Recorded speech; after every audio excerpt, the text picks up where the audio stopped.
29 orang meninggal akibat terpapar corona di pasar tradisional. Kedisiplinan warga dalam menerapkan protokol kesehatan diperlukan untuk mencegah penyebaran COVID-19 di pasar.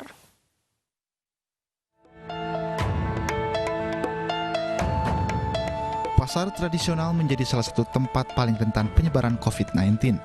Ramainya kerumunan orang di pasar membuat virus asal Wuhan itu mudah menyebar antara pedagang dengan pembeli maupun sesama pedagang. Di masa PSBB transisi terungkap puluhan orang di 6 pasar di Jakarta positif terpapar virus corona.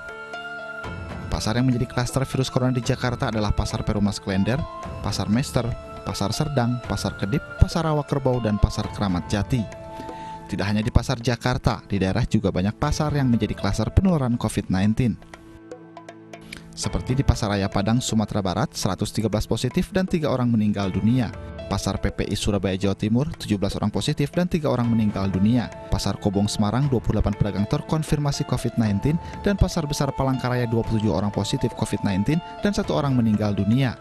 Pasar Cilengsi Bogor, 16 orang positif COVID-19. Sehingga total pedagang terkonfirmasi positif corona di pasar tradisional 529 orang dan 29 pedagang meninggal dunia. Kurangnya disiplin dalam menerapkan protokol kesehatan menjadi salah satu penyebab penyebaran virus corona. Yang penting kita pakai masker gitu. Kita kan nggak salaman sama orang, Mbak. Jadinya yang penting pakai masker jadi buat melindungi kita sendiri. Pemerintah pun kerap menggelar rapid test dan swab test di sejumlah pasar untuk memetakan penyebaran virus corona.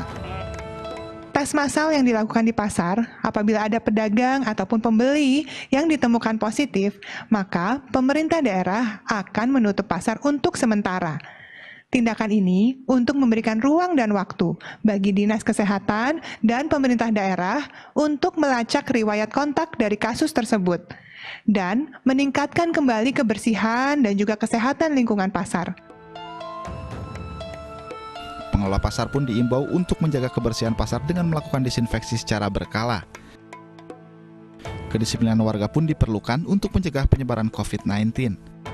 Dari Jakarta, Tim Liputan iNews melaporkan.